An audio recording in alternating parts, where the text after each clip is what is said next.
Hi மக்களே, இன்றைக்கி பாவக்காய் ஃப்ரை தாங்க பார்க்க போகிறோம். பாவக்காய் பொடி கட் பண்ணி க்ளீன் பண்ணி எடுத்து வச்சுக்கிட்டேங்க. இந்த மாதிரி பொடியாக கட் பண்ணிக்கோங்க. வெங்காயம், கறிவேப்பிலை, மிளகாத்தூள், கடுகு உளுந்தம் பருப்பு, உப்பு தேவையான அளவுங்க. வாங்க எப்படி செய்யலான்னு பார்க்கலாம். பாருங்கள், சட்டி சூடானதை நான் எண்ணெய் ஊற்றிக்கிட்டேங்க. அடுத்து கடுகு சேர்த்துக்கலாம். கடுகு நல்லா வெடிக்கட்டுங்க.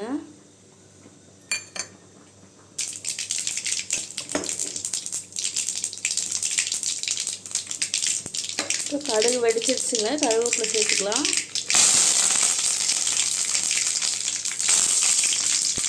வெங்காயம் சேர்த்துக்கலாங்க.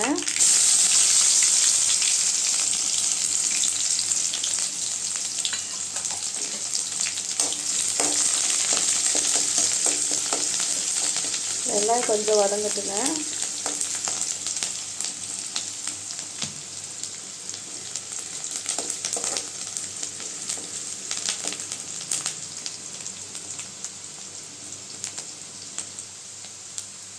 வெங்காயம் நல்லா வதங்கிடுச்சுங்க. இப்போ பாவக்காய் சேர்த்துக்கலாம்.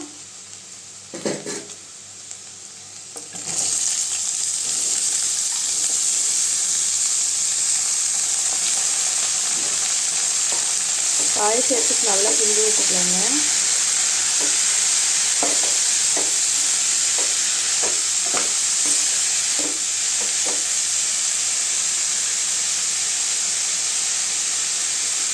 உப்பு சேர்த்துக்கலாங்க. அடுத்து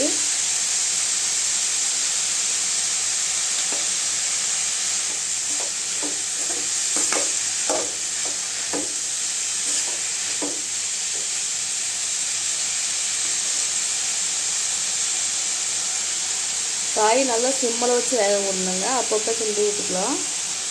தண்ணியெல்லாம் எதுவும் சேர்க்கலைங்க. சிம்மிலேயே அடுத்து சிம்மிலேயே வச்சு நல்லா கிண்டி விட்டுட்டே இருக்கணுங்க. பாருங்கள், இப்படி அடிக்கடி கிண்டி விட்டுட்டே இருக்கணுங்க.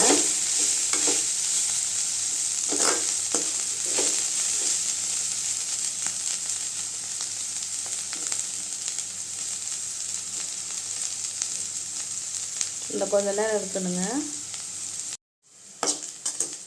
பாருங்கள், பாவக்காய் அந்த அளவுக்கு ஃப்ரை ஆயிடுச்சுங்க. இப்போ மிளகாத்தூள் சேர்த்துக்கலாம்.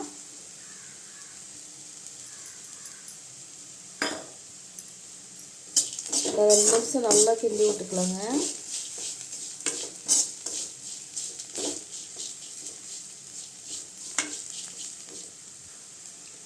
பாவக்காய் ஃப்ரை ரெடி ஆயிடுச்சுங்க. செய்யறது கொஞ்சம் டைம் எடுக்குங்க. டேஸ்ட் நல்லாயிருக்கும். நீங்கள் ட்ரை பண்ணி பாருங்கள். பிடிச்சிருந்தா லைக் பண்ணுங்கள், ஷேர் பண்ணுங்கள், சப்ஸ்கிரைப் பண்ணுங்கள்.